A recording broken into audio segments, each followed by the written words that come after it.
Buenos dias, pessoas. Hoje a gente vai estudar os pronombres personales, que são os pronomes pessoais, né? E essa semana, a primeira parte dos pronomes pessoais.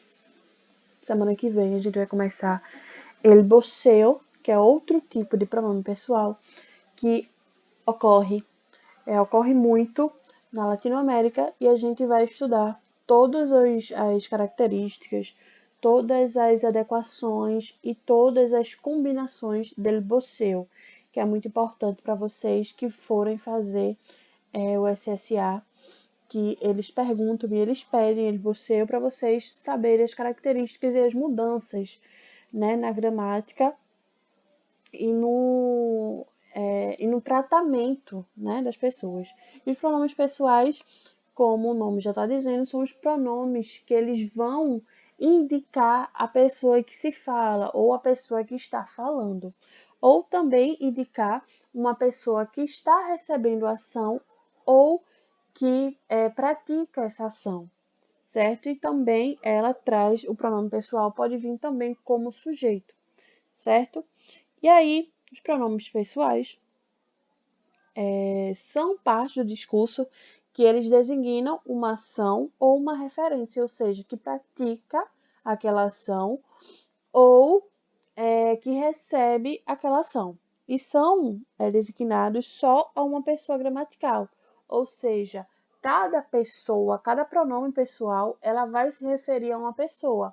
Yo, tu, ele, ella, usted ou ustedes, nosotros, vosotros, ellos ou ellas. E aí, quem está falando ou a quem se fala, certo?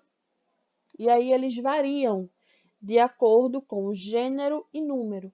Por isso a gente tem primeira, segunda, terceira pessoa do plural ou do singular, e tem feminino ou masculino. E aí isso vai variar de acordo com o artigo, logicamente, né? E também vai variar, eles também variam de acordo com o verbo. Se eu tenho um verbo e esse verbo é conjugável, ele vai variar de acordo com a conjugação no yo, no tu, no ele e assim sucessivamente, certo? E os pronomes eles mudam de acordo com a função que eles têm na frase. Eles podem vir como sujeito, podem vir com complemento direto ou indireto. Isso vai variar na posição e que tipo de pronome ele é, certo? E aí, os pronomes pessoais no espanhol, eles têm designam participantes, eles são participantes no discurso, né? E além disso, eles podem substituir os substantivos de uma oração, ou seja, aqueles comuns ou próprios. A gente pode se referir a alguma pessoa ou alguma coisa usando os pronomes pessoais, certo? Que são yo, tu, usted, vos, él, ella, nosotros, nosotras, vosotros, vosotras, ustedes, ellos ou ellas, certo? E aí, os pronomes pessoais, eles subdividem-se também como pronome sujeito, pronome objeto, que o pronome sujeito seria o pronome pessoal do caso reto e os pronomes objetos como o pronome pessoal do caso oblíquo, que a gente vai ver mais na frente, certo?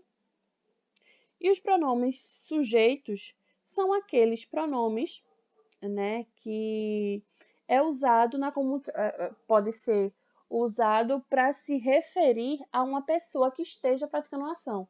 Quando eu substituo o nome daquela pessoa por um pronome, tipo tu padre e tu salen para caminhar, ou seja, seu pai e você saem para caminhar.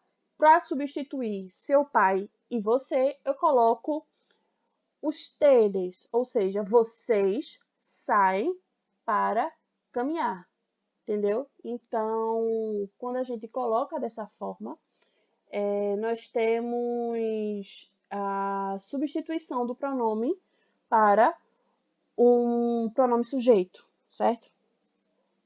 E aí, nós temos também os pronomes pessoais, eles designam aos participantes do discurso. A primeira pessoa se refere ao falante, a segunda pessoa se refere ao ouvinte e a terceira pessoa, tanto do plural e do singular, certo, minha gente? E a terceira, alguém que a gente esteja falando, se referindo a em uma comunicação, conversação. E eles variam de acordo com suas funções e variam também e adotam formas diferentes nas orações.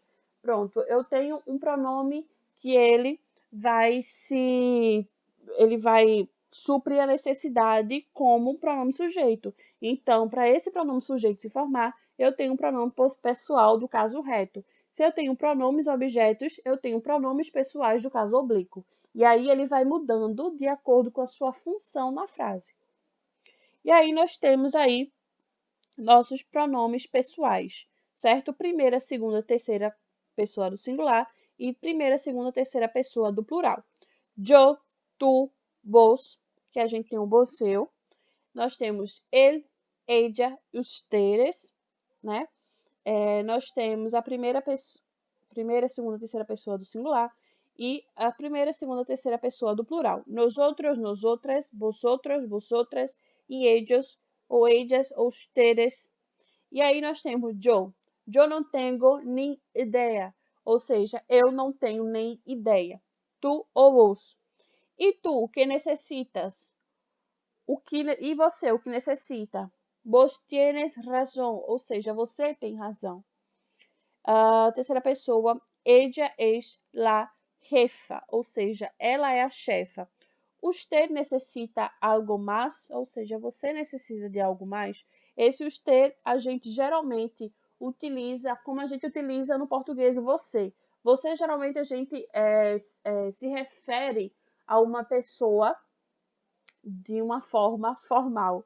E o tu a gente pode se referir a uma pessoa que a gente conhece, corriqueira, uma pessoa corriqueira que a gente fala todos os dias.